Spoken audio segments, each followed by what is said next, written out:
ዛሬ ነገ ነው አባዬ፣ ዛሬ ነገ ነው አለ አቡሽ አባቱን ከተኛበት እየቀሰቀሰ።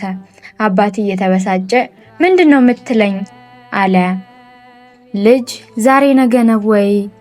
አባትን ቅልፉ ስላለቀቀው ሂድና እናትክን ጠይቃት በቃ ልተኛበት አለና እየተበሳጨ ፊቱን ሸፈነ።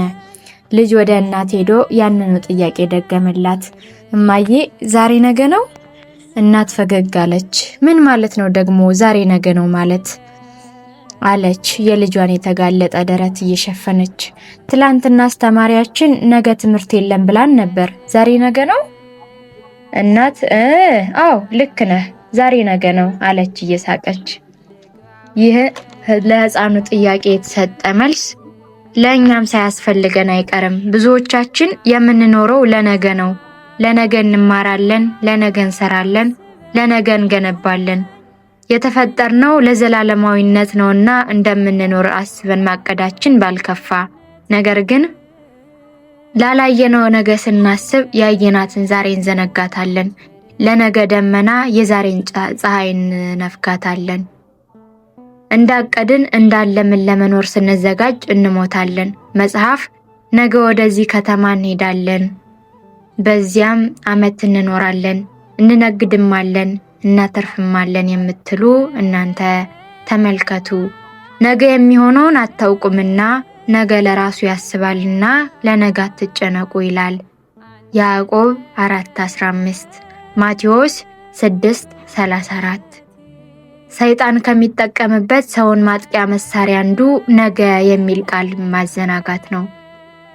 ነገ እማራለሁ፣ ነገ እሄዳለሁ፣ ነገ የታመመ ጠይቃለሁ፣ ነገ ንስሐ ገባለሁ፣ ነገ ወደ እግዚአብሔር እመለሳለሁ፣ ነገ ይህንን መልካም ነገር እሰራለሁ፣ ነገ ነገ ነገ። ፈርዖን የሚባለው ጨካኝ ንጉሥ በመቅሰፍት ጓጉንቸር ተወሮ ነበር።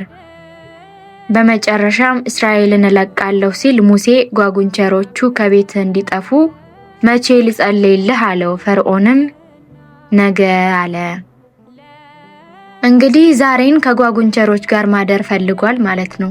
ወዳጄ በህይወትህ ውስጥ ጓጉንቸሮች ምንድናቸው? ምን አይነት ክፉ አመል አለብህ? ምን እረፍት ያሳጣሃል?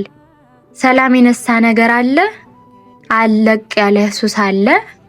አልስተካከል ያለ ድክመት፣ አልድን ያለ ቁስል ምንድነው? እርሱን መቼ ትላቀቀዋለህ? መቼ መዳን ትሻለህ? ነገ ካልከኝ ፈርዖን መሆነ ነው። አቤቱ አሁን አድን ካልክ ደግሞ እንደ ዳዊት ትሰማለህ። ነገ ይህንን ሱስ እተዋለሁ፣ ነገ ይህን ልማድ እላቀቃለሁ፣ ነገ ይህንን መልካም ነገር አደርጋለሁ የሚል ቀጠሮ ሰርቶ አያውቅም። ነገ እንላለን እንጂ የሚገርመው በማግስቱም መልሳችን ነገ ነው።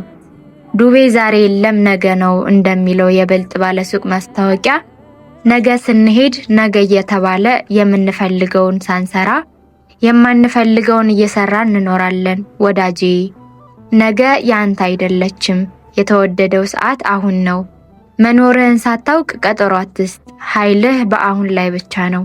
ማንም ሊሰራባት በማይችላት ሌሊት ሳትመጣ አሁንን ተጠቀምባት። አሁኑኑ ተነስ፣ ያሰብከውን መልካም ነገር ለመስራት። ክፉውን ነገር ለመተው ነገ አደርገዋለሁ አትበል። ትላንት ህሊናህን ሲጠይቅህ ነገ አደርገዋለሁ ብለህ ነበር። ዛሬም ነገ አትበል፣ ምክንያቱም ሕፃኑ እንዳለው ዛሬ ነገ ነው።